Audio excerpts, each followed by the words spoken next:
Kids are now addicted to Red Bulls. I don't know.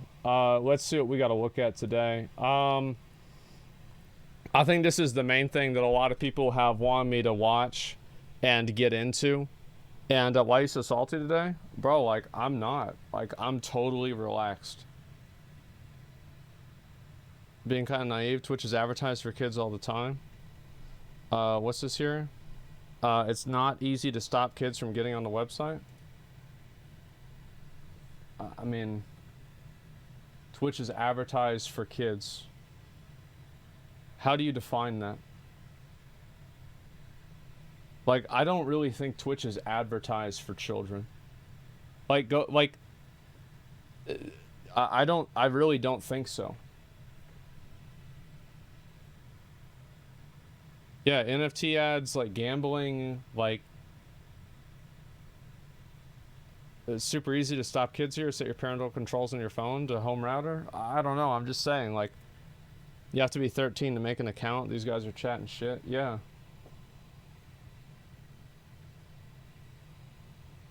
Don't think they ever promote on the website for being for kids. Yeah, like, I've never seen a promotion on, like, I don't know, like, maybe they do. I just haven't seen it.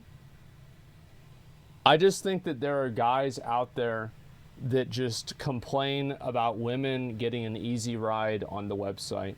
That's all it is. There's no fucking ethics to it. There's no logic to it. There's no grand design. It's just guys that are jealous and envious of women because they view those women as getting an easy ride and they're not getting it. That's all it comes down to. I don't think that there's any reason for it beyond that. I think that all reason beyond that is reverse engineered away from the original opinion. That's all it really is. And so, yeah, I don't take it seriously at all. The only reason women get an easy ride is because of stupid guys. Yeah, welcome to reality. All right, here we go. Absolutely game-changing Ashes Creation August live stream. So, guys, this happened yesterday. I didn't get a chance to watch it because my dad wanted me to buy him a new DVD player, and so we had to go down to Best Buy and do that. So I didn't see this. We're gonna watch the update and see what we've got going on. Here we go.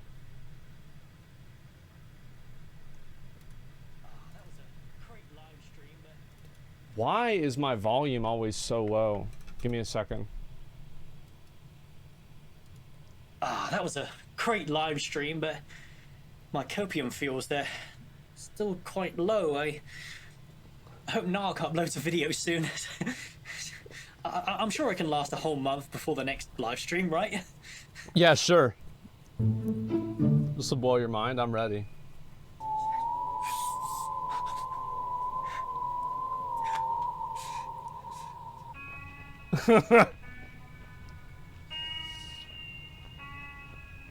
Oh, looks like me. Let's see it. Hey, what up, boys? So, for the first time this year, I don't need to be batting out of my mind. Or do I? What's this? Yes, that's right. This month was shit! Absolutely crazy. Showing off a brand new, larger world map, an in-depth look at a node rework, but most importantly, literal mounts. Oh, wow. I truly cannot believe it, and this may have been recorded before the live stream, so I have no context of what I'm hyping up, but Steven would never let us down, right? Absolutely not. Wait, what?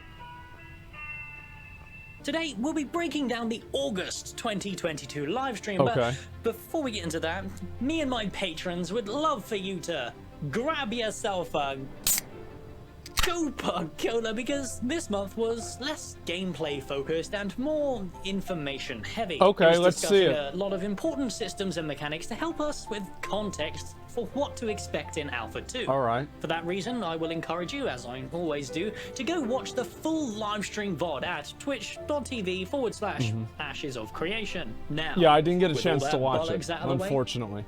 let's begin, shall we?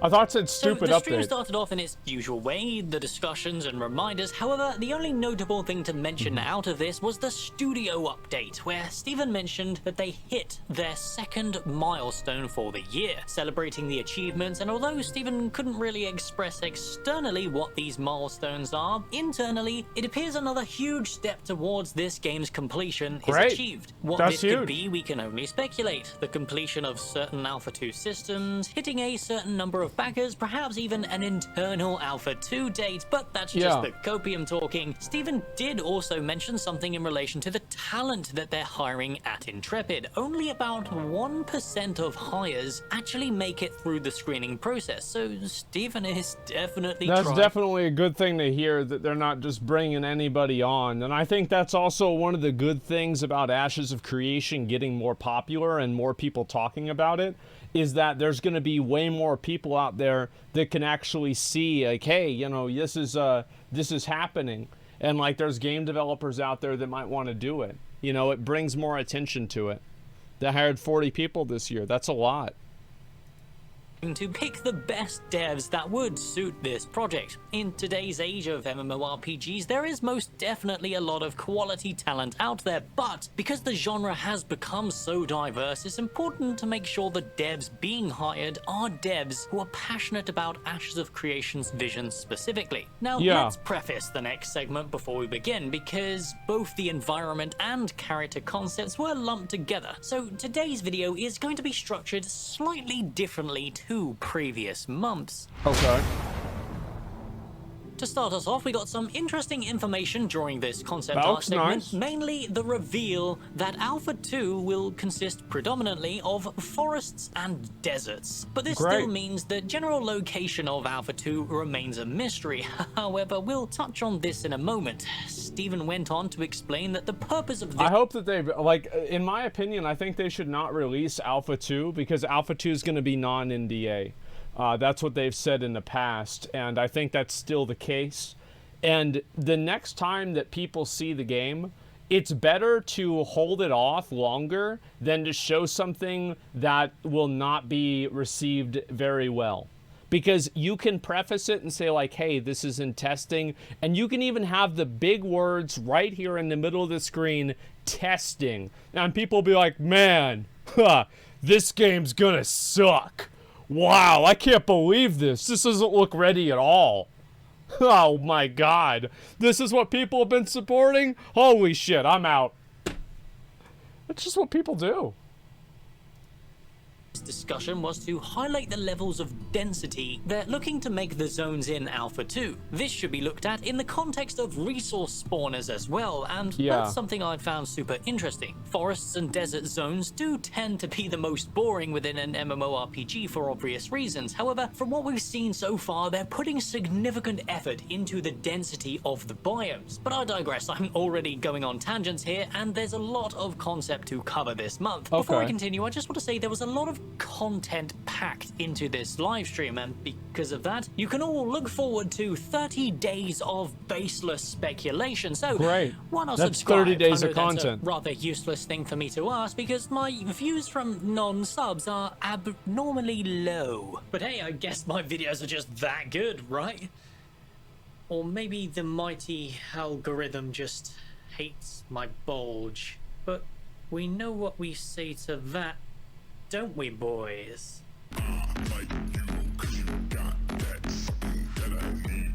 And that's pretty much all we got from the environment. Not what I yes, expected. A quickie, I'm sure absolutely not what I fucking but expected. The live stream was padded out with a fair amount of character art to make up for it. I will quickfire through the beginning of these. My as god. They're, cosmetics mainly, and we all know how we feel about vaporware. To start with, we got the Jade Sigil, an accessory from the September 2021 pack, the Trawler's Guise. And I mean, all this stuff, like, this is all like cosmetics in the game. I mean, personally, to me, like, if there's not any sort of like, wow, I'm so impressed, like, I don't view any prestige or value that is from you just spend money, you get the cosmetic, like, wow, look at that, you guys spent money, you got the thing, oh cool. I mean, it's nice. People might like that kind of stuff, but don't feel compelled to buy something like this. It's just, it's just for fun. Don't feel like you have to do it. You can buy cosmetic. Yeah, if you want to support the game, it's okay, but don't make it anything more than that, man. Outfit from the August 2020 pack, the Garden. A mount from the March 2022 that looks really pack, fucking and finally cool. another mount, the Crested Sun Plume from the June 2020. That's a nice fucking... Oh my god, look at that. That's a fucking mount? That's crazy. I love it. Yeah, that looks really, really cool, man. I like that a lot. That's awesome. 2-pack, all great assets, and I'm excited to see them used in-game to populate the world. Yeah, I Next wanna up, we see got that. a great reveal and teaser for next month's live stream. Tauren. A whole new enemy faction. That's crazy. The Minotaurs. And The these Tauren. look absolutely fantastic. Although for now, these are only concepts, Steven did tease that next month, we will see these in-game, in combat against the Ranger. They look That's gonna be hard to do. I can't wait to see that. That sounds fucking awesome, man. Oh my god. absolutely brutal, and the concept is incredibly detailed. The artists have once again truly outdone themselves. But fun fact, this is actually the first time we've ever seen a boar in Ashes of Creation since its inception. Like, I will say, just like on a base level, I really like that concept art. What do you guys think? I think that's really cool. Like, yeah, I like it. It's sick. Yeah, it's badass, man. It's literally a torrent. Yeah, I like Warcraft 3 concept art too. So what do you fucking expect? Absolutely. Yeah, I like it a lot. Back in Great concept. 2017. Yeah, it's cool. But who asked? Next, we got another, albeit unfinished, enemy faction reveal. The Snake Men?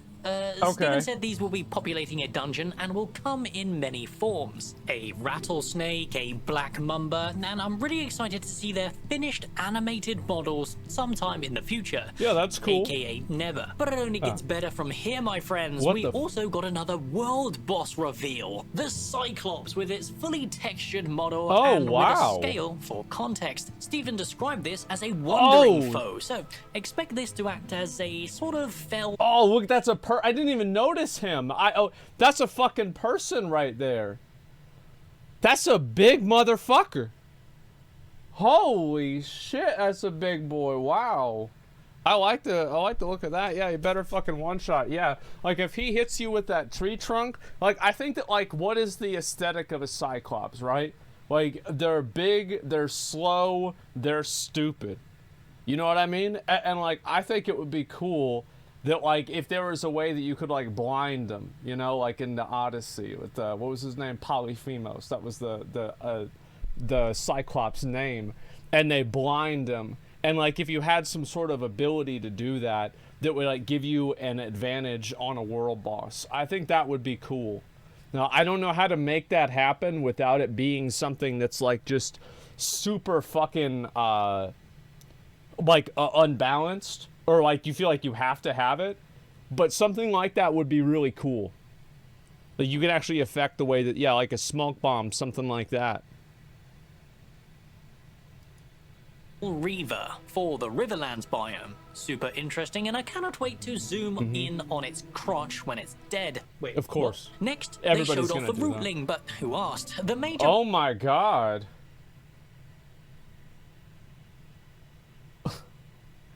This is how I imagine people that like anybody that types ratio on Twitter, this is what I imagine they look like in real life. Yeah, it's a Mokoko who's eaten too many seeds. Part of this showcase was the reveal of 2 reworked races and the in-game models for the Empyrean. We'll start with the Empyrean first, as they're the finished in-game models, and they look rather booba. Pretty much exactly what I expected. Good. It's not a female orc, but it is booba nonetheless. That's all Next, we got need. the reworked Veyloon models, showing their new direction, which certainly looks interesting and exactly what I'd expect from a desert-dwelling race. However, Steven gave us some really exciting lore reveals with the Veyloon, explaining that they have some connections with Jinn influences. Oh, The Jinn, you say? Well, why didn't you say so? I could tell you the history of my people. You see, back when... Oh, the Veyloon. Those scumbags, they bound us to them. They drew our essence into their own and oh, excuse me a moment. Is that a Nokia phone? Yes, Stephen? I'm giving away important lore information. Oh. Finally, they showed off the new direction for the Nikua, and they look amazing. Truly a unique...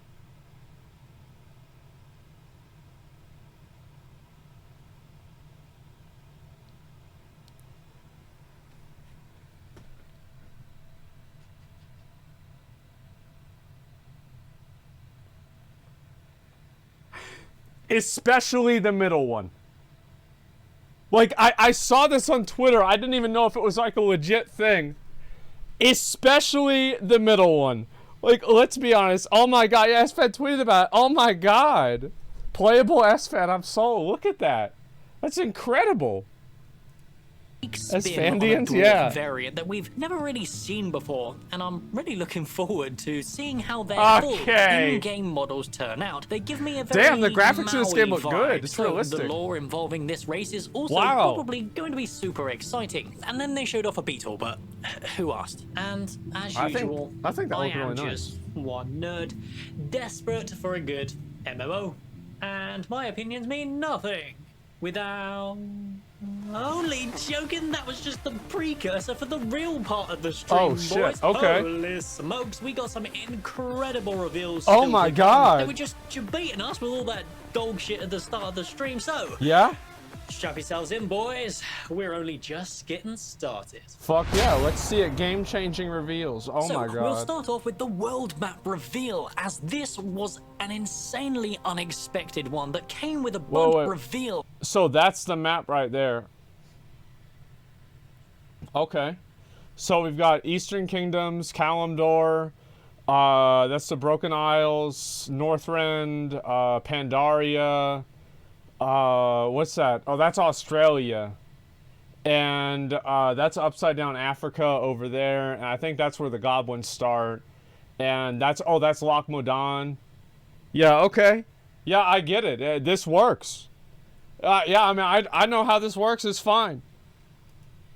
As this was an insanely unexpected one that came with a bunch of new information that absolutely blew my mind. I don't think I've bat-chested this hard since, last month's livestream. So, first off, Ashes of Creation's world has tripled in size. How's that for a clickbait title, eh, Stephen? Cheers, mate. It has gone from an already impressive 400 or so kilometers squared to 1,200 kilometers squared. I think this is something that a game like Valheim does really well. Because, yeah, it does have the Lord of the Rings vibe a little bit with, like, the Tolkien maps and all. I can see that. The reason why I like that is because, like, I think also Wrath of the Lich King did a great job in this. Where, like, there was a lot of places in Wrath that really served no other purpose other than looking cool. That was it. And, like, you actually felt like you were in this, like, grand, like, world. And I think this was, like, really true in Classic WoW also. And, like, maybe there's a quest that you had to do here, but, like, nobody knew how to fucking get there, and the quest sucks, and nobody ever did it. And the majority of the areas in the game just existed for the sake of existing. And I think Valheim did a great job with that too. Because a lot of the places in Valheim, there's not like a bunch of different like fucking points of interest. There's not 8 different achievements you have to collect behind a certain tree, etc. And I think it's something like WoW lost a little bit over the years. And I think it really changed in War Road to Draenor, in WoD, and also a little bit less in Mists of Pandaria. But especially in Mists of Pandaria leading into WoD, like Blizzard started, in my opinion, like overpacking the zones with like these little points of interest, little achievements, little activities that you have to do. And I kind of liked the larger open world zones that just could exist on a scale of grandeur that was enjoyable to look at. And I think Wrath did a great job at that. I think they're doing a decent job at that with Dragonflight, to be honest with you. I think it's an improvement, at least, over what we've had in Legion, BFA, and Shadowlands. But I think that I'd like to see it go even farther. And so I'm glad to see Ashes of Creation really kind of scaling things up and making it a real world. The only challenge there is making sure that it's not too big that you never see anybody. You know, like that's the other challenge. And so you've got to make sure that there's a lot of different reasons for people to go out in the world so you can see other players. The zones are big and empty like Desolus, and that's what I was saying, right? I think that people will, you're always going to have people complain about something. Like, people complained about that in Elden Ring. They're like, oh, I just went over down this peninsula and there's just nothing there. Like, why did I go over there? It's just there's nothing even there. Like, why would I be there? Well, it's like, yeah, maybe because that's the way the game is made, and they're trying to make a world, not like a fucking conveyor belt of content, right? You have a certain amount of world building that has to go into the game, and not all world building has to have an end goal. Sometimes it can exist for the sake of it existing. Dragon D's nuts, yeah.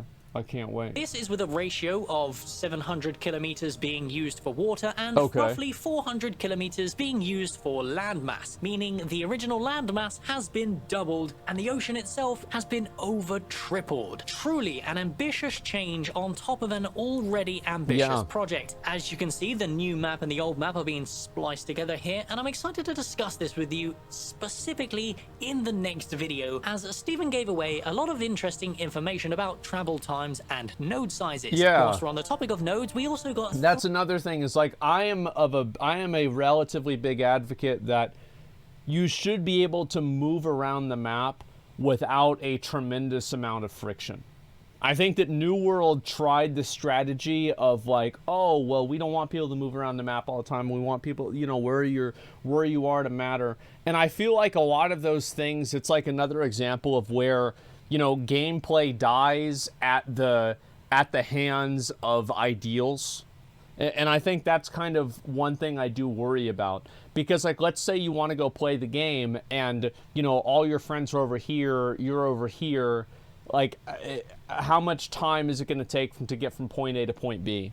Like, you don't want to have it be a situation where the majority of a player's game time is spent traveling. That sucks. So it's like, I hope that whenever they're doing Alpha 2, they do like session testing, and they ask the question, BDO, the difference with BDO that does make it different is BDO has auto running. So like you can at least go jerk off while you're going over to the desert or to whatever fucking area you're trying to go to. And so, yes, I think that's a big factor. Overall, I think that in general, they should do session testing. And if the players are spending a large portion of their time just getting from point A to point B, I would say more than like 20%, that's probably not good with the game. And there should be some sort of way that players can get around that. Yeah, like, because it's just people are going to get bored and they're not going to want to play. Because they've only got limited time to play the game, and if they log on, they can't do anything. So we'll see. Three more incredibly interesting reveals. Yeah. The vassal system is being reworked to accommodate for a restructure of node locations, bringing the total number of nodes down from 103 to 85. A very interesting... That's probably a good idea. Like 100... The thing is, you can always add more nodes, but it's harder to get rid of them because of the perception that it creates. So I think that it's probably a better idea to start with a more conservative number and then scale up based off of that. That's kind of what Blizzard did with classic WoW. Change, and one that serves to compensate for the increased world size, but also to keep the world dense and interesting. This also came alongside the reveal of a brand new node-related mechanic. policies. These are Okay. chosen by the mayor and voted on by citizens. They act as sort of vassal-wide buffs for the nodes and citizens in the region, giving players a reason to want certain nodes compared to others. This reminds me a lot of, like, you know, like in New World, where you get like faction standing or like zone standing, and you can click between like more experience, faster gathering, less taxes, or like I don't know, like better trading numbers.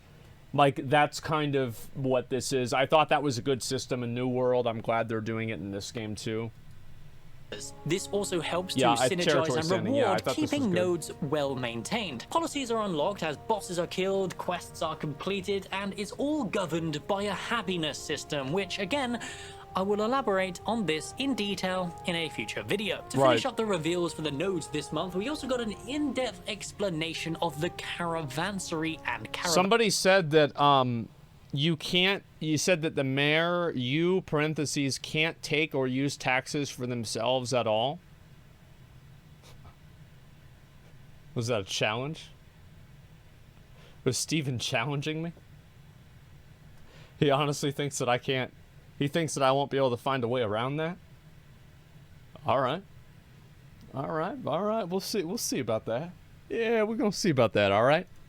Fans themselves, explaining in detail how the loading UI works, how it's initiated, Yeah. how the spawning mechanics work, and the kind of player expectations for that. Caravans are going to be one of Ashes of Creation's main gameplay loops, and I did a video exploring caravans and their basic concept in Arcade in this video up here in the top corner. So if you're interested to hear what these The main worry that I have with caravans is that I think that there should be certain things, like, let me think of a scenario in which a caravan would make a lot of sense, okay? So we're gonna get, this is all theoretical, okay? Let's say you need to build a cannon, and you have to build a cannon for a siege. But in order to build a cannon, you need to have the lumber for the cannon to be mounted on, and you also need to have the steel that needs to be forged around to make the cannon, right? And the cannonball. Theoretically and logically, a person cannot just, cannonball, let me put this in my pocket, and I'll also put the cannon in my pocket as well, and I'll put everything else in my pocket, and then I'll be okay, right? And we'll just walk over there and we'll take it and get it repaired, or get it fixed up with the wood and the wheels and everything. So, like, imagine you're making a cannon or a battering ram or something like that, and you have these, like, large raw metal pieces that need to be refined. So, like, again, like a cannon, a battering ram, arrows for, like, a ballista or something like that, a trebuchet, and moving that object, logically, you shouldn't be able to do that on an individual level. That should be something that has to be moved with a caravan. And I think that's what caravans should be used for.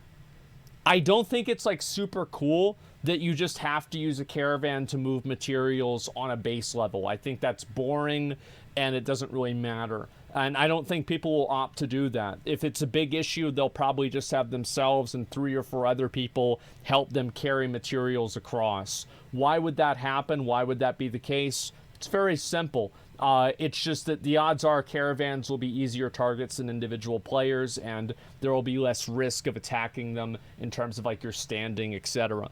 So I do think that it's important that you have caravans make sense, and you don't try to make caravans make sense. You think about a situation in real life, you know, think of the Middle Ages or something like that. How were cannons transported? How were massive siege engines transported? How was a tank transported in World War I? And just emulate that in the game. Don't try to force it on all kinds of material transfer. You see what I'm saying? It's kind of like a good example of this is like with like portals in Valheim.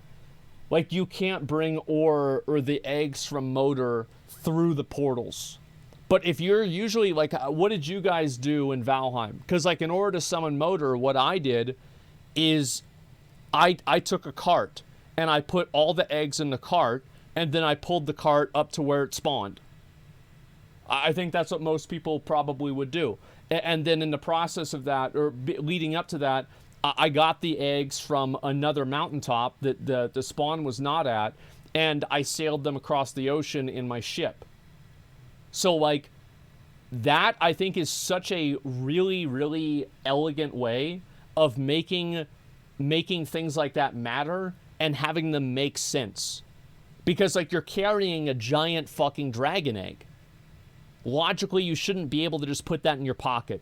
Now, obviously, you have to take some creative indulgences with, like, putting lumber in your pocket, putting swords in your pocket, etc. But I think that whenever you get to very, very large items, it just makes sense to have that be what's carried by caravans. You see kind of what I'm saying? That's what I'd like to see. Mean, then go check that video out. But this all pales in comparison to their final reveal, which elaborates further on their ocean mechanics, as the open seas are going to be an open PvP zone. Yes, you heard it right, my friends. Ashes of Creation is going to be the first ever MMORPG where you can truly play a pirate on a lawless ocean, just as it should be. Huh? What? Arcade? Anyway, I've got... That's really cool. That's actually very interesting. I think that there should be bay areas, you know, things like here, for example, and like here, and like maybe in this small area here. Maybe that's not gonna be like an open world area. Like, there should affect, you know, like in WoW, how like you go out into like fatigue waters after you go sail out far enough. I think that they probably should have like some limitation there, but nothing like, yeah, the open sea is PvP, but like not this lake or this river or like maybe this gulf here or something like that. Yeah, coast is a safe zone. I think that would be good, because you don't want to have people just sitting there waiting for you to get on your ship and then they just shoot you. I mean, that sucks. So many interesting discussions I want to have with this topic. I genuinely cannot wait to begin work on the videos for this month. I just want to end today by saying, out of all the live streams this year, this is the one that truly made the game feel like it was coming into reality. I feel like this is a big live stream, especially for people that are really involved with like the mechanics of the game. Because, for example, like the Unreal 5 live stream was massive because, and like it was massive for a lot of people who are not super serious players. You know, they're not people that are like hard, they're not gonna, like, I'm gonna probably play Ashes of Creation for a minimum of 1,000 hours. I've done that with New World and Lost Ark, and I plan to play Ashes even more than that. For somebody, for 1,000 hour Andy like me, probably 10,000, hopefully 10,000 hour Andy like me, this seems like the kind of stuff that we're really going to get excited about, because this is the nuts and bolts. This is talking about the everyday experience that the player is going to have. You can talk big picture all you want, but like whenever you get down into the nitty gritty, like what's going to be a PvP zone, what's not, how's it going to work, that's what matters. Important topics discussed today in their final iteration before public testing made Ashes of Creation feel like a genuine reality, as these mechanics, their pacing and synergies can actually be visualized clearly within an actual gameplay environment, instead of just, you know, concepts thrown and relying on copium to expect them to work. I hope that they have islands out at the sea. This is just like a personal thing. I hope they have islands out at the sea that aren't shown on the map. Like islands that are like control points that you can't just go to unless you know where they are. Now, obviously, like you'll have resources online where you can look up where the location of these different islands are. And you're never going to have the true open world feeling of charting out the desert in King's Quest ever again. And by the way, as somebody who was alive back then, you are very lucky that you will never have to do that. It was fucking dog shit. Absolute fucking dog shit. So yeah, having different islands out at sea that aren't on the map, that maybe you can only see if you have like a local mini map or maybe a compass or something like that, and it would help people actually discover things. I think that would be really cool. Important questions were answered Shipwrecks, today, yeah, and the rotation game's islands. trajectory has changed dramatically towards something that feels real. So, thank you for today's more in-depth discussion, because I personally really appreciate being able to milk 15 videos out of this showcase. So do I. But as usual, I So am do just one nerd desperate for a good MMO. Cartography, And my yeah. opinions mean nothing without yours in the comments below. And hey, I appreciate everyone who watched today. I know it was a little bit disappointing we didn't get to see any gameplay this month. However, I don't care. I don't care about actually watching gameplay. I feel like what we've seen so far out of the gameplay, this is sufficient for me. Like, I like the combat. The combat has shown tremendous improvements from the first alpha, and the first alpha had shown tremendous improvements from what they had shown that was limited, you know, from like years ago. So I don't need to see, yeah, a PoE player. Yeah, I'm okay with a 30-minute video of spreadsheets at this point, right? Like, I think that's where a lot of my concerns are coming from with Ashes right now, is that I'm concerned that the implementation of the systems will not be good, like in one way or another. And I'm not saying they'll all be bad. I'm saying there'll be like some limitation to them or some problem with them, etc. So like, especially for people like me that love talking and thinking about systems and like the fucking design and like the intricacies of it, and like also like the different ways that things connect together.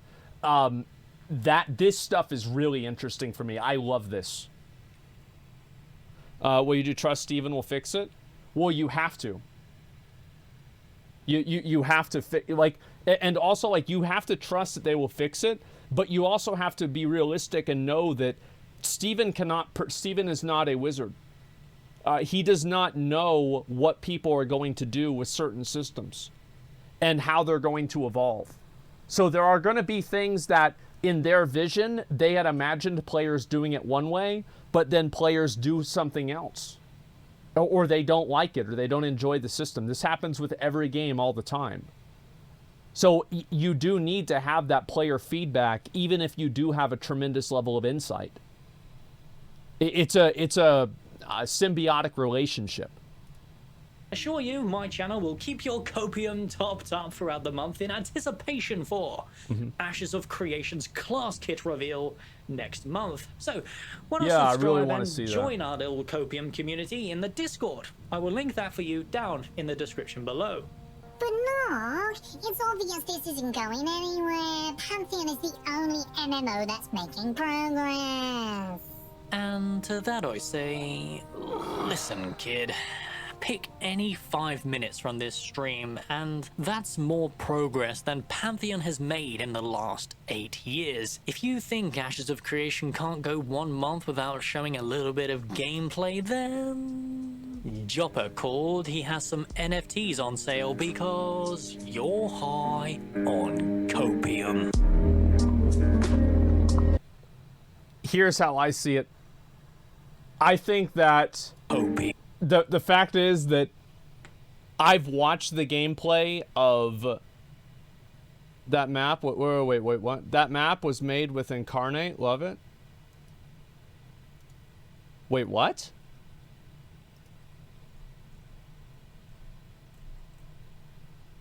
Wait, Leo, you're not talking about my guildmate, are you?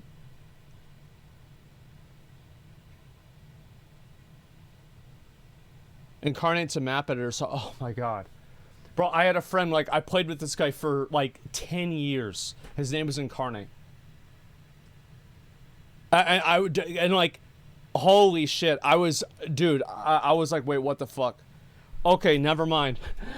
So Pantheon EverQuest fans, yeah, I mean, I'm not a big advocate of Pantheon. I hope Pantheon is good. I want to say this. Like, I'm not preying on its failure. Like, I hope for, you know, like, EverQuest players, and also for myself, I'll try the game out. I'll see what it's like, right? I've tried out every other MMO. Of course I'll try out Pantheon. What I've seen from Pantheon is not reassuring at all. It doesn't look good at all. but I hope that it is. Absolutely, I hope that it is. So we'll see what happens, man. Yeah, you should make an MMO tier list. I don't know. I think it really depends on what you like, right? You should have like, you'd have to do an MMO tier list for like raids, for PvP, and like I don't do PvP in a lot of other MMOs, like open world stuff, etc. Right? Steven further expanded on the Auto Flag Ocean PvP thing in a comment under the official live stream video in their YouTube channel. Okay, I'll go ahead and I'll look at that real quick and I'll see what he had to say. This video was obviously really good. I like this a lot. I enjoy the you know, the goofiness of it, and I think also, again, like having the actual nuts and bolts of the game and talking about that is like super fucking important. And if you don't do that, you're just going to be in a horrible spot, because everybody can talk about how cool something looks, but whenever you talk about how it plays, that's what really matters. Let me see over here.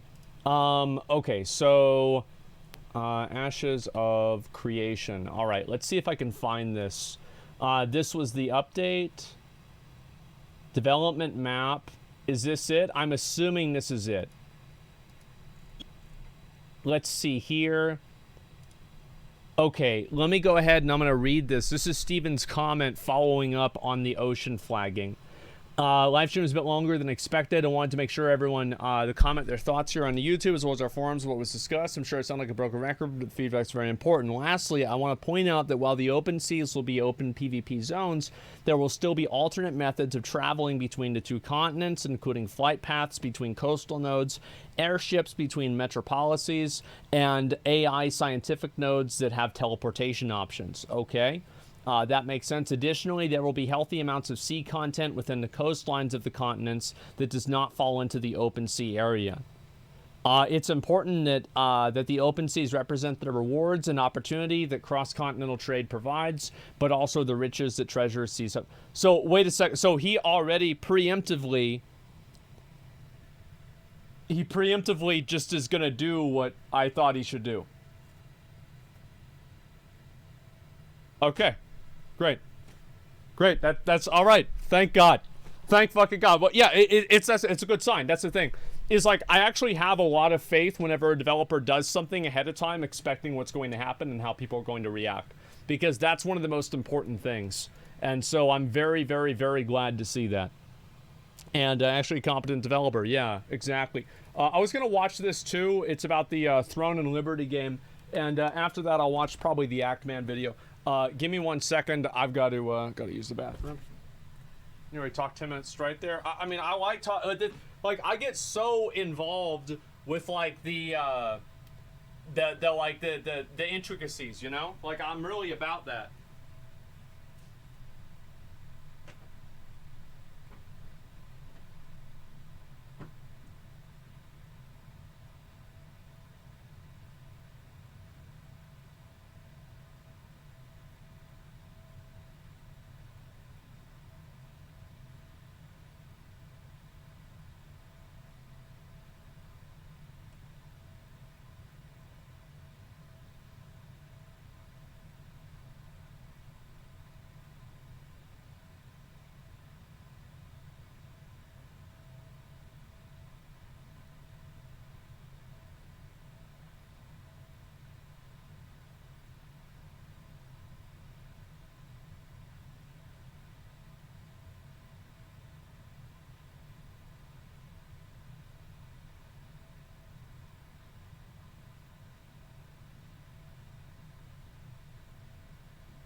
Sorry about that.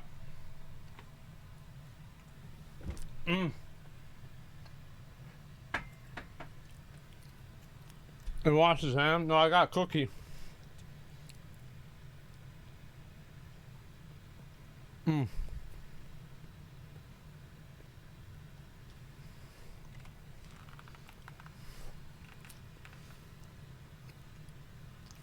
I already reacted to the AOC video? I literally just got done with it. I'm gonna eat this real quick, and then we're gonna get started, okay? That's some good shit. What do you guys think about Ashes of Creation? Like, yeah, what's your take on all this?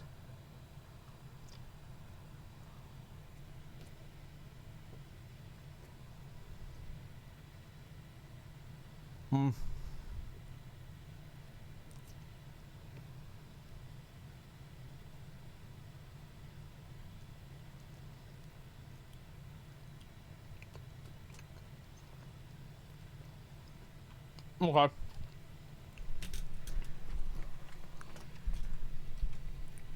A lot of people are probably like cautious optimism. I saw that a few times in chat. I think that's probably fair. Have you watched the deplorable downfall of Greek God X? Watch the Greek God video? Yeah, I might watch that. We'll see what happens. Let me watch this. Throne and Liberty. I've seen like one or two things about this, so I'm kind of curious what it's going to be. One of the most exciting and highly anticipated upcoming MMOs for me, scheduled to release this year, is a game by the name of Throne and Liberty. That's insane if it's gonna release this year. Like, bro, like there's like 3 months left in the year. This shit's got to be like about to get released then. This is a third-person action combat MMO delayed. that tells a few noteworthy and interesting features, Elden Ring. including a Look at massive that. open world with dynamic weather that directly affects the enemies, your abilities, and even alters the terrain. Huge open-field boss battles that require potentially up to hundreds of players to take on. Castle sieges where you can control giant stone golems and smash walls. Lots of different traversal options, from mantling and climbing to grapple hooks and transforming into animals, a major focus on challenging cooperative PvE content, open world PvP with a PK system, and lots of other MMO elements that you would expect. Capital cities to hang out with others, a big old loot grind to engage with, and various other social activities. And I gotta say, from that first announcement trailer released last March, along with a handful of developer interviews since, this game is looking absolutely fantastic. Now, while you'd be forgiven for thinking this was a new announcement, first officially revealed earlier this year, the truth is development began over a decade ago. Well, yeah, this game used to be the Lineage successor, right? And then after a while, they were like, well, this is just not going to fucking happen. And so they renamed it. Yeah, this was going to be Lineage. Yeah, look at this shit. Starting out as a top-down ARPG Diablo with some rather 2.5. interesting gameplay mechanics. And as you can clearly see from recent footage, it is no longer anything like that. It's like, yeah, it used to be the same game. That's like, yeah, man, I remember, you know, like that. It's like we had chess and then we turned it into like football. It's like, wait a what do you mean? Like, how do you go from point A to point? It's like a totally different fucking game. This is a pretty interesting story all around. So we are going to dive into the long and strange history of Throne and Liberty's development, how it's changed, and then also get into some of the specifics of what the current iteration is and why I am so excited and looking forward to checking out this game. Before we jump into any of that, though, a quick word from today's sponsor. Today's video is sponsored by Purple War. This is a new upcoming RTS that is heavily inspired by classic games in the genre. Warcraft 3. All right, we got it. So it's Warcraft 3 for your phone. Paying homage to titles like StarCraft, Command & Conquer, and as you can likely already tell, Warcraft 3 as well. I think that if you showed this, if I showed this to my mom, and I was able to show it to her, and I would be like, do you remember playing Warcraft 3? She's like, yeah, I do. There it is. I bet she would have thought this was Warcraft 3. Straight They up. say the game has intuitive, easy to learn, and fast-paced gameplay with a story campaign, as well as online multiplayer that supports up to 8 players in 4 versus 4 matches. There is this heavy medieval vibe and setting with the clearly Warcraft 3 inspired aesthetics, and it features the classic RTS gameplay loop that you would expect. You'll start out gathering resources, building up your base, amassing an army, and working to eliminate your enemies. Purple War will be running its second free playtest from now until August 7th. They are also planning a special event in appreciation of playtest participants, which they'll be revealing soon. So to learn more, so you've got like the humans and you've got like the elves there. More about the game and check it out for yourself, just use my link in the video description below. Okay, so let's jump in and talk about what is so interesting and unique about this game. But first, I do want to touch on the history, because Throne and Liberty has been in development for a very long time. Originally, it started out as a successor to Lineage, which, if you don't know, Lineage was a medieval fantasy MMO developed by NCSoft that released back in 1998. Its sequel, Lineage 2, which was actually a prequel, launched in 2003, and then this new game that I remember like seeing boxes for Lineage 2 all the time at GameStop. All the fucking time. It's like it was always in like one of those like center areas. I never played it though. Talking about today, Throne and Liberty started out as what was basically going to be Lineage 3. First revealed back in 2011 as Lineage Eternal: Twilight Resistance, the game, according to an Engadget article posted at the time, would take place in the same fantasy setting. I remember watching the clip of the of this game. I thought it looked cool. And I remember thinking to myself, like, whatever happened to that game? Oh, I remember there was like this game where they were fighting a bunch of guys on a bridge and it looked really cool. I wonder if it ever came out. Oh, here it is. Yeah, it was like Lost Ark. As the previous 2 Lineage games, but this one sports more of a Diablo-esque camera view and much more use of object-oriented gameplay. In other words, this was a top-down action game similar in appearance to Diablo 3, although with a pacing that was a bit on the slower side, with slower movement and slower attacks, and they had some rather unique ideas for gameplay mechanics. Lineage Eternal featured a drag and hold bit of combat where you would literally click and drag your mouse either in an arc or in a direction to strike enemies with certain abilities. They also emphasized the player's ability to make use of objects in the environment. You could do things like pick up and throw jars, or use a grapple hook to pull enemies towards you. That same grapple hook could also be used to navigate the environment, jumping over obstacles or swinging across gaps. This might not sound like much today, but all of this looked to be a fairly interesting twist on traditional ARPG gameplay, especially back at the time. In the years following, this is like, you've got to keep in mind, in 2011, Diablo 3 hadn't come out then. Diablo 3 came out in 2012 in like, I think it was May or June. That first reveal, the game had a series of playtests where they collected feedback and impressions, from which they continue to work on, iterate, and improve the title. Over time, they made so many changes that in 2017, they decided to rename the game from Lineage Eternal, aka Lineage 3, to Project the Lineage, or as it is often called, Project TL for short. It would still be a top-down action game, but now looked way more modern with updated graphics, effects, and animations. On top of that, the game was much more fast-paced. They removed the click and drag mechanics, opting for a more traditional hack and slash combat where you would just point your mouse in a direction and activate an ability. They also really ramped up the cinematic feel of the game with a lot more wide camera pans and sweeping vistas to break up the action, highlight certain enemies or environmental pieces. The overall appearance of the game actually looked quite similar to Lost Ark, a top-down action MMO that Amazon recently published the Western version of. In fact, you could have told me that some of this footage was of Lost Ark, and yeah, if you had told me that the footage was of Lost Ark beta, I'd be like, yeah, I could, yeah, for sure. I would totally believe you. It just looks that similar. And for that reason, these two games were considered direct competitors for quite some time. So the game continued its development along this new direction for a few more years. It's going to be hard for a game to compete with Lost Ark that has that same play style, because there's just so much established content. That's another issue with like new MMOs. Everybody wants to play a new MMO, but nobody wants to start over.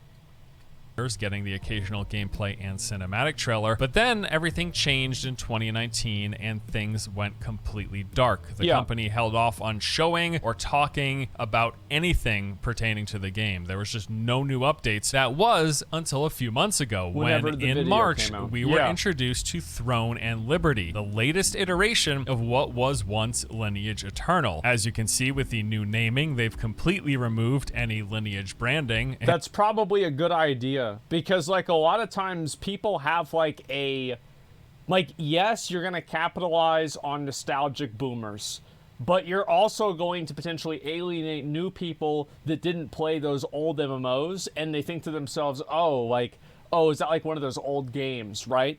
It's probably better to like make your own IP and design it independently. And replaced it with Liberty. And of course, beyond changing names for the second time and ditching the Lineage IP, it's also no longer a top-down Diablo-esque hack and slash game. Instead, we've got a third-person action game with realistic visuals and combat that is reminiscent of something like Black Desert Online. This quite dramatic shift, according to NCSoft, actually happened around spring of 3 years ago, so around the same time where things went quiet. When they came to the realization that the original vision for the game was just no longer viable. Well, it's also that Lost Ark is already out, and it's massively fucking successful. And like, they probably think to themselves, we can't compete with Lost Ark. Lost Ark is the biggest fucking, it's one of the biggest MMOs in South Korea, might be the biggest MMO in South Korea. It's got tons of fucking content. We can't beat that. We should do something different. It would just be a worse Lost Ark, exactly. On this in an interview, they said, in the process of development, a lot of the original systems and content had to be adapted or removed to follow the current game trends. As a result, the gameplay also gradually became different from the original. We wrote a completely new story, and after this work, questions arose within the development team as well, like, should this be called Lineage? And thus, we are left with Throne and Liberty, a dramatically different game from its origins in name and appearance. The game also looks and sounds fantastic from everything we've learned. I mean, there are just some stellar ideas for gameplay and systems and mechanics in this game, and after learning more about it and doing research, I am just so incredibly pumped. A lot more than when I first just watched that. Yeah, like, I think it has like something where it's like an Attack on Titan style like system where you can like turn into a siege giant and attack castles. That's pretty badass. Initial gameplay trailer. Like, the gameplay trailer's flashy, but it kind of just looks like BDO. Like, that's the obvious reference. But there's a lot going on with this game that's really, really interesting. Okay, so what do we know about Throne and Liberty? Most of the available details for this game come from the initial reveal trailer, but also a handful of developer interviews in the months since. They describe Throne and Liberty as a next-generation MMO for PC and console. You will notice a lack of mobile in that description because, yes, this is one of the few new Eastern-developed MMOs that's not... I feel like this game is just too high in terms of graphical requirements to be a mobile game.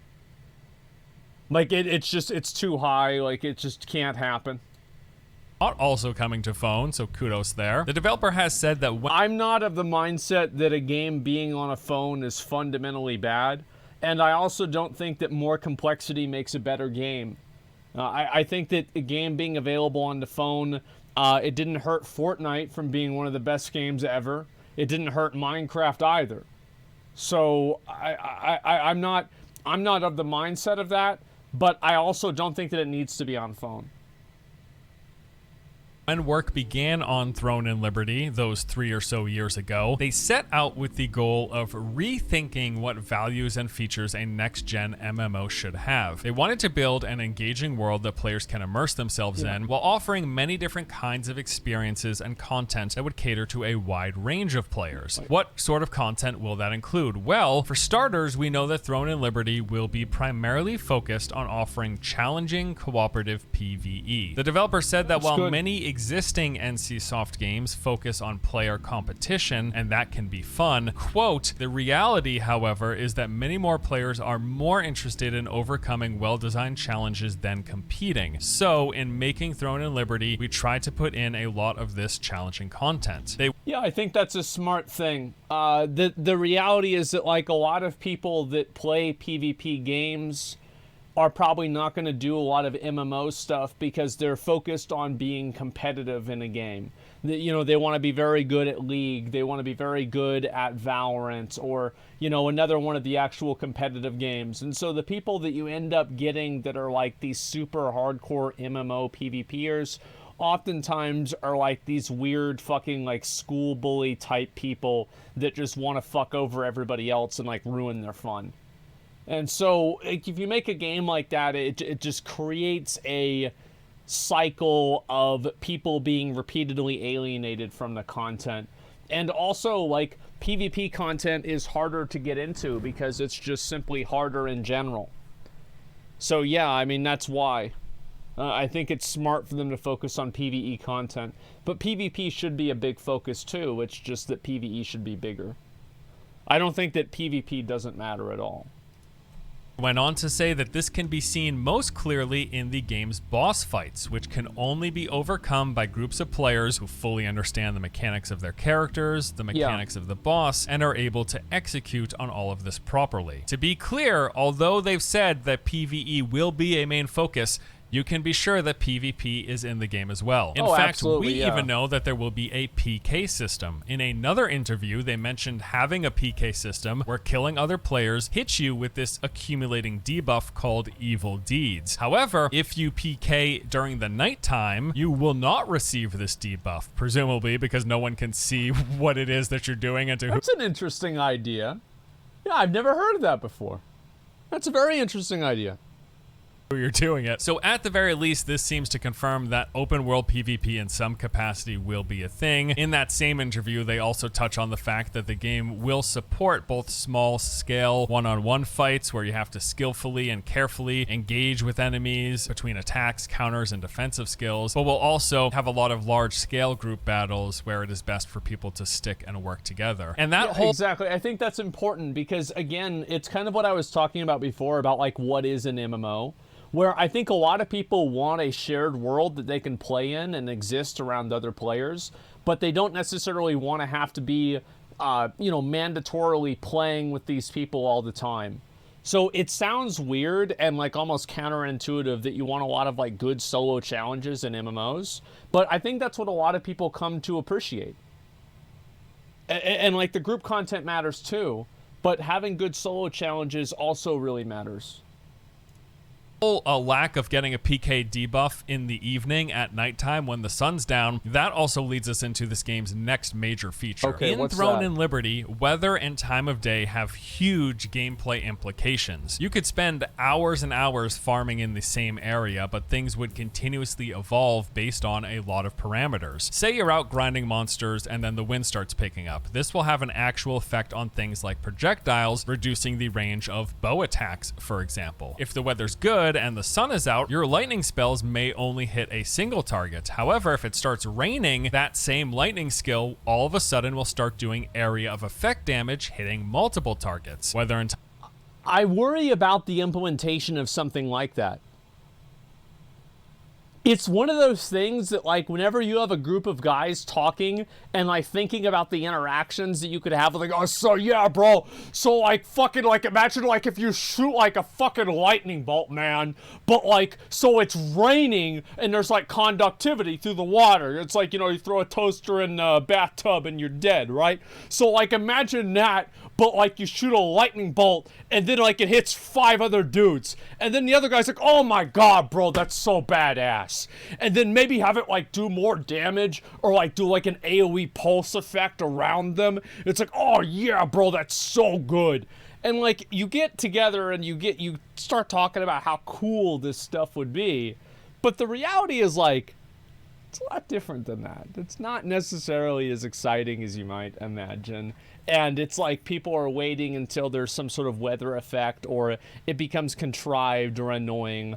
And it's like, it's like, I feel like in a lot of ways, emergent player behavior is where developer dreams go to die. You have this dream and this great idea of everybody having these like cool weather effects, and what it really fucking turns into is people going around and like just going to wherever it's raining and abusing the shit out of it.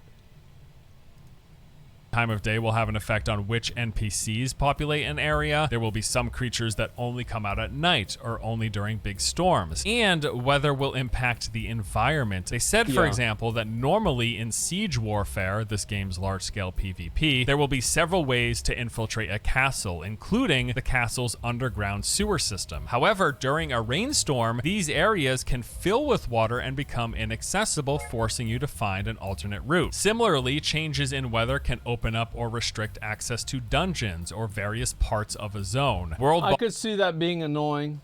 I think we'll just have to wait to see like how often these types of things rotate.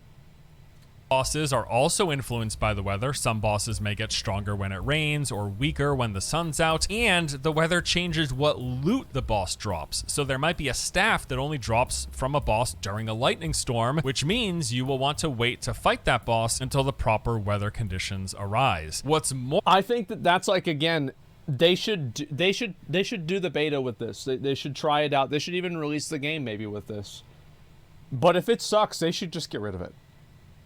Like, that's one thing that, like, I'm totally okay with developers taking big risks with, like, weird ideas like this. But I do have a big problem with, like, whenever they do that, and then they're like, oh, well, we don't want to backtrack on this. It's, like, one of the core foundations of the game. It's like Blizzard did that with Covenants. New World did that with, like, Azoth Travel. Like, many cases of this happening. I think those are two of the main ones that I can think of. And, you know, Final Fantasy did that. You know, they reversed it with, like, having every mount that can fly, right? That way people don't feel like they have to use certain mounts that only fly. Like, I think just go in and make it to where people can try this out and play it. But if it's bad and it's creating bad gameplay loops, get rid of it. Yeah, PoE with Arch Nemesis. Yeah, they thought it was going to work. Players didn't like it.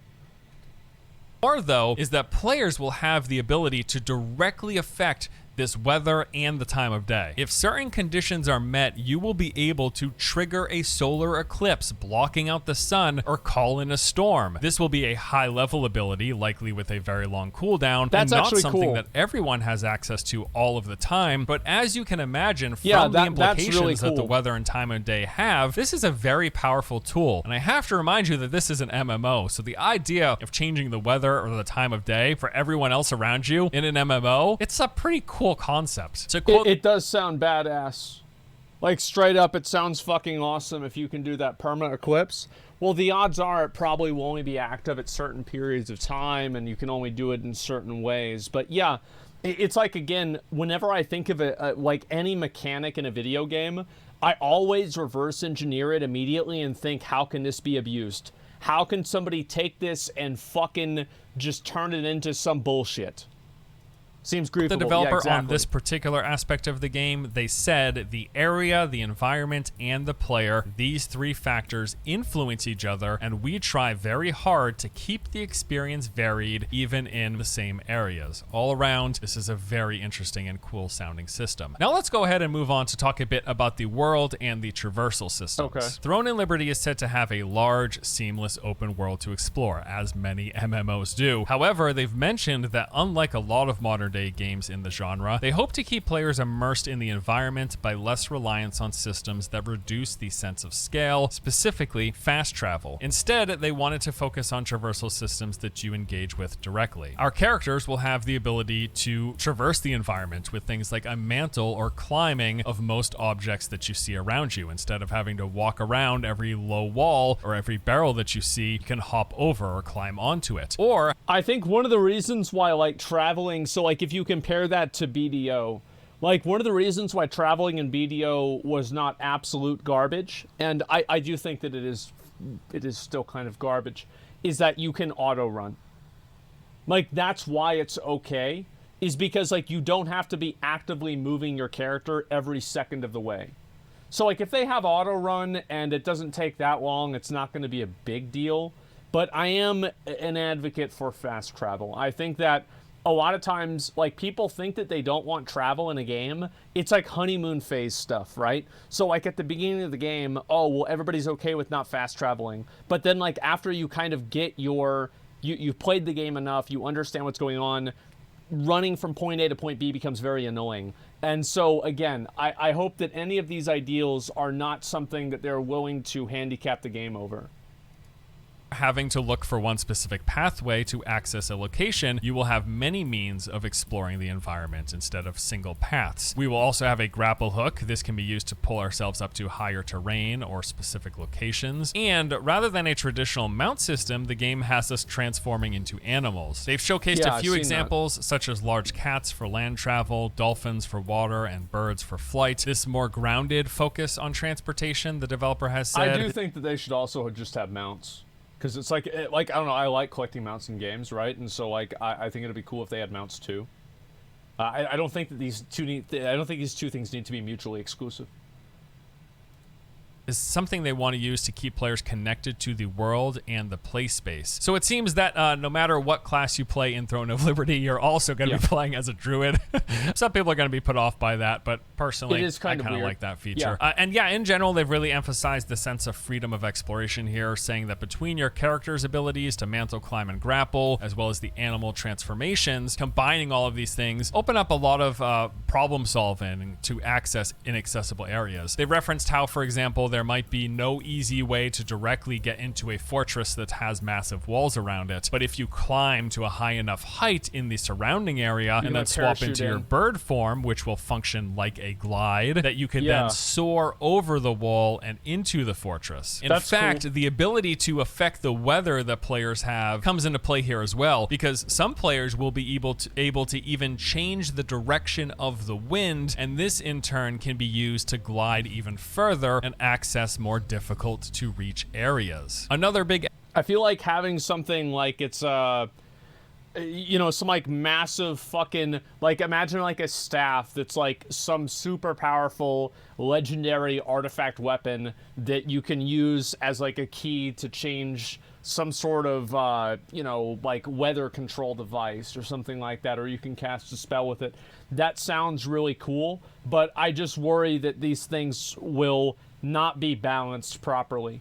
It's one of those instances where it's like there's 100 ways it can go wrong and about 2 to 3 where it can go right, and I'm just worried that it's going to be one of the 100, you know?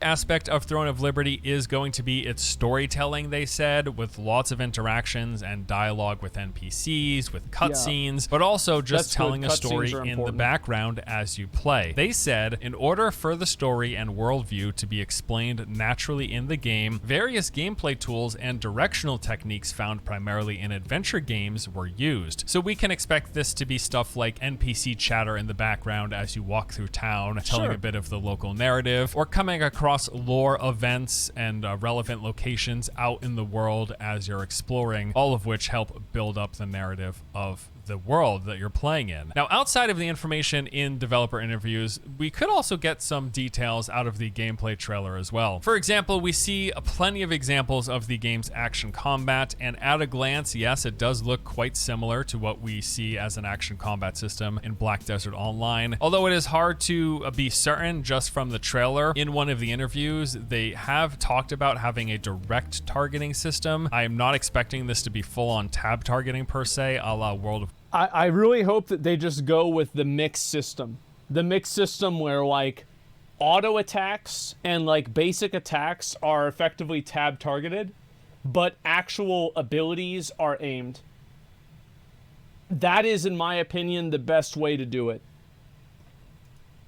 Warcraft or Final Fantasy XIV, it is much more likely to be a soft lock system where aiming at a target, even if it's slightly off the mark, will cause your skills to strike. But from the trailer alone, we see plenty of examples of AoE and cleave abilities that do appear to be targetless. So yeah, I'm expecting a soft lock system. You'll point your spells in the relative vicinity of an enemy, but you don't need to necessarily like aim for headshots, for example. We also see what look to be a few story cutscenes. We see a bunch of environmental interaction, information like the opening of chest and activating these shrines. We notice a very minimal UI, which I personally love, and I hope this sticks in the final version. Overly busy UIs are I also agree with that. I think that a really, like, the reason why UIs are also bad, it's like kind of a, it's kind of a weird or complicated reason, but I think it does matter. It's that whenever somebody's watching you play the game, they don't know what the fuck is going on if they're watching World of Warcraft, Final Fantasy, or like Black Desert. Like, they have no fucking idea what's happening on the screen. There's just a million different buffs. You have no idea what any of them are. There's a million menus and a million screens, like tracking things, different numbers, information, etc. I've always been of the mindset, less is more. Have a more removed UI. Like New World. New World has a very good UI. I also like not Black Desert, fucking Lost Ark's UI. I think New World's UI is substantially better than that, though. So I would like to see more of the simple UIs that you can add more things to it if you want to, but at a base level, it's not necessary.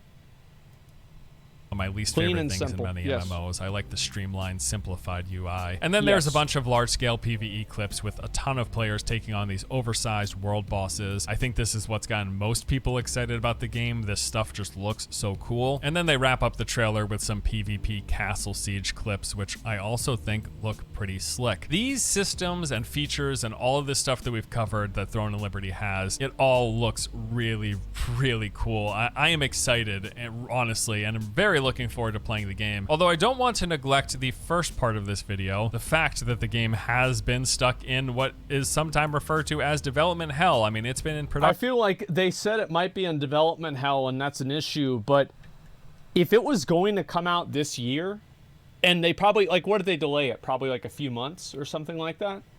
That's a very, very short time frame. It's not like they're saying this is coming out in 2024 or, 2026. It's coming out very quickly. So, I don't know. Like, I feel like we're gonna. This isn't gonna be like this. This is not like an oasis that the closer you get to it, the more it vanishes. It's right around the corner. So I think it's too close to release for it to be a thing that just never gets released. For over a decade, far beyond the typical amount of time a game sees in development. I do imagine that they have reused or repurposed a lot of the work from the earlier versions. I don't think that it just all went into the trash can and they started from scratch in 2019. I mean, hey, just the fact that this game has a grapple hook, which we saw grapple hooks in that first 2011 reveal trailer, that's something, right? And while it can be concerning, I also don't think that a long development cycle or even changing game styles is necessarily a death sentence. We've had some high-profile examples in the past with things like the original Halo, for example. That game started out as a real-time strategy game before becoming a third-person shooter before finally setting on being a first-person shooter. I am not saying Throne and Liberty is going to be like the equivalent of a Halo. That was just industry. Well, yeah, of course, right? I mean, there are sometimes like a game like it originally is like this kind of a game, and then over time it evolves and it becomes different. It's like New World was like that. It was originally like a survival game,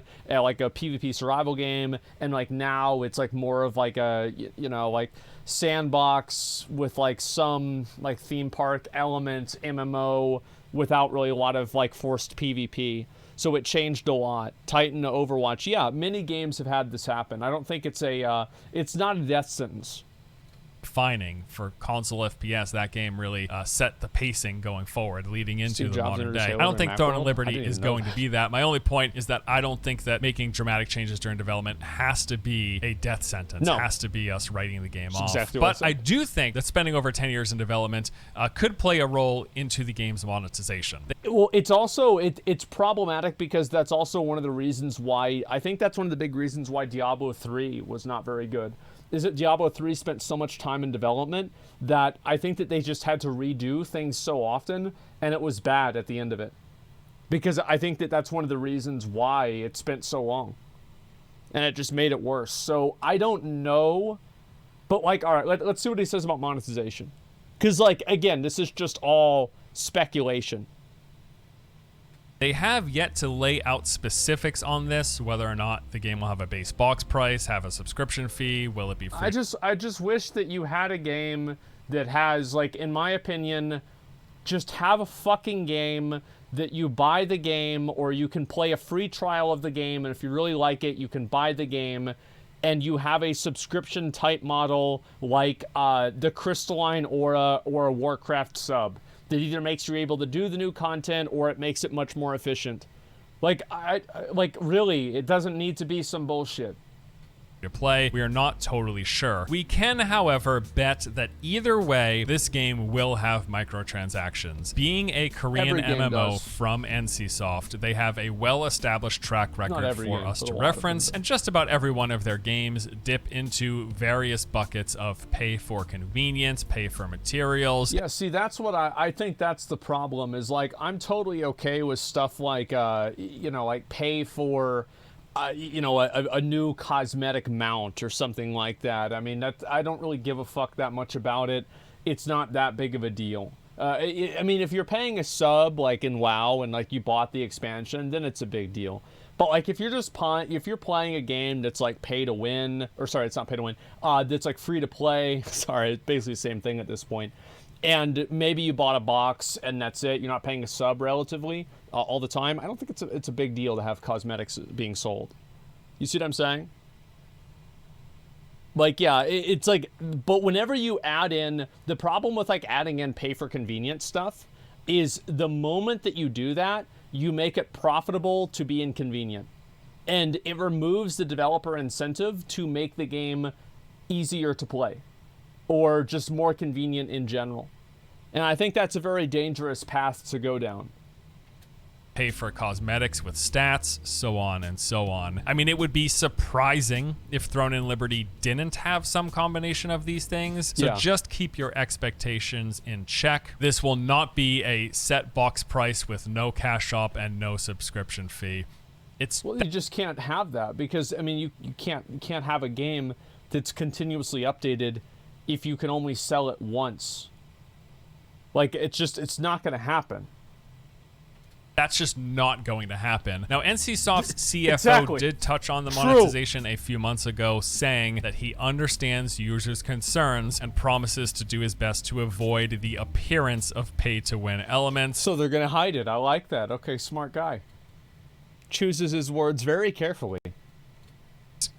That tells you about all we need to know. Now, with that said, and considering the fact that the game has 10 years of development cost to recoup, I expect Throne and Liberty will be either free to play or have a low base price of like $20 to $40. And then there will be a cash shop. It will have microtransactions, probably for convenience, possibly materials, and almost certainly for cosmetics for sale as well. And maybe some subscription or a season pass on top of that. That is my expectation until we hear otherwise. Also, yeah, I think that's it. Like, in a perfect world, what is a perfect game with a perfect monetization structure? You know it. I know it. Everybody knows it. Elden Ring. You want to play the game. You buy the game. There it is. And then they might make more content later on, and you can buy DLC, and you can play the DLC too. You buy that too. And that's it. That's it. You just buy the game. That's it. That's the best thing. Now, for an online service game, which Elden Ring is not, but for an online service game, what do I want to see?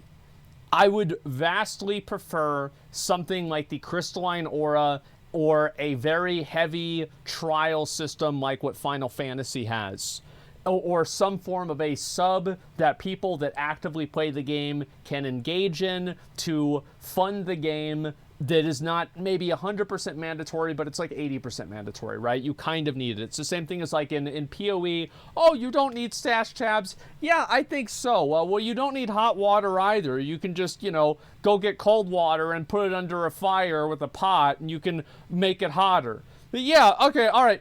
But I would say you need hot water. Okay? We're not caveman here. You're going to need hot water. So I'm okay with that.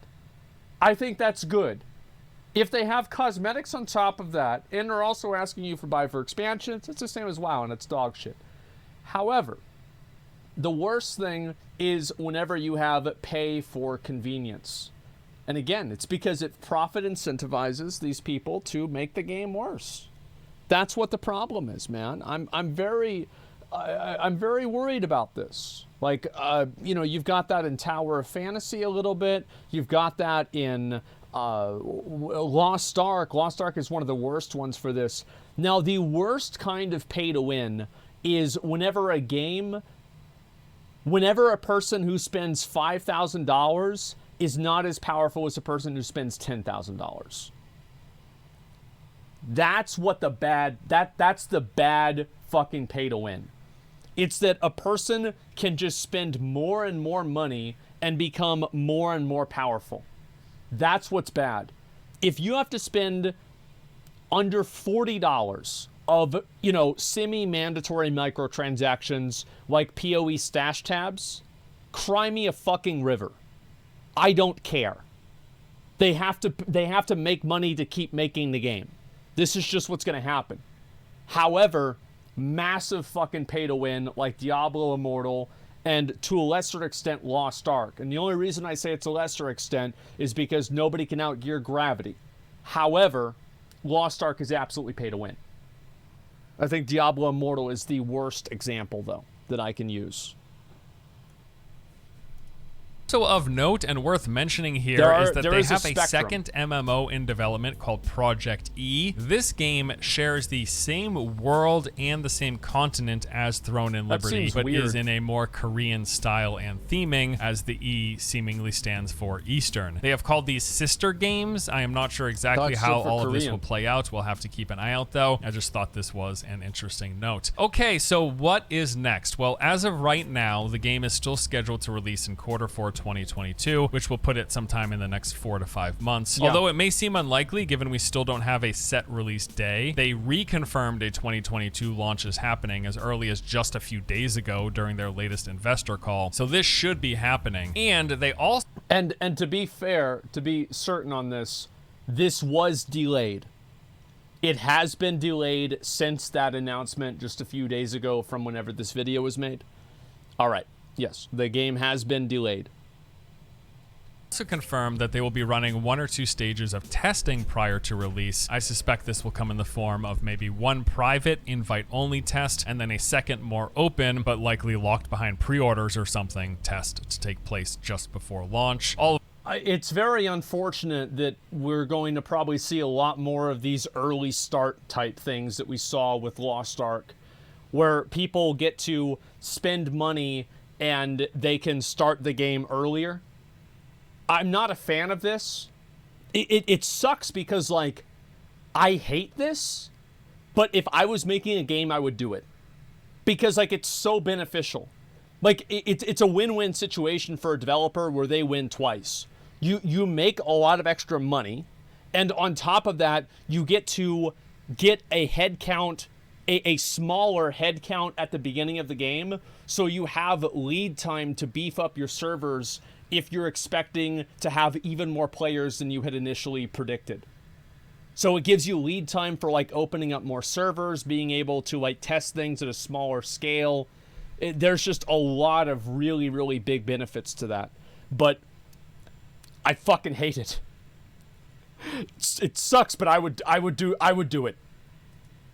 Which is to say, we will be getting our hands on this game almost certainly very, very soon. It has been quite a long journey for Throne and Liberty, from a top-down hack-and-slash game with click-and-drag based combat to a more modernized take that looks similar to Lost Ark to what we have today. I mean, it's crazy, honestly, to think how different the game that we're getting is compared to what it started out as. And while I have plenty of reservations with such a big shift in this game taking place to its incredibly long development and how that might play into monetization, I am regardless very interested in seeing how all of this plays out. Visually, I think the game looks good, especially for an MMO. They have some amazing... Yeah, I think the visuals look amazing.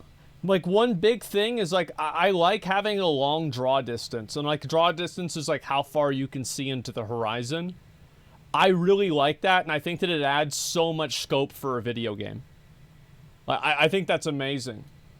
sounding systems and mechanics with the dynamic weather and how that affects the terrain, combat, enemies that you fight, the big open world bot battles, the focus on cooperative and difficult PvE fights, the sieges, the way they're doing the traversal system, lots of really cool stuff. And all around, I am very, very excited. Like, I cannot wait to play it. And either way, it does look like we'll be getting our hands on it and playing this game sometime very soon in the next few months. And I'll tell you guys, like, I will play this game whenever it comes out. Like, I will usually play pretty much any game that comes out that is a game like this. I will play it. I will try it out. And I'll give you guys an honest opinion about it, because it's a spend $1,000. Well, probably on the first day, yeah. After that, I mean, obviously it'll go up from there. But, you know, we'll just have to wait and see.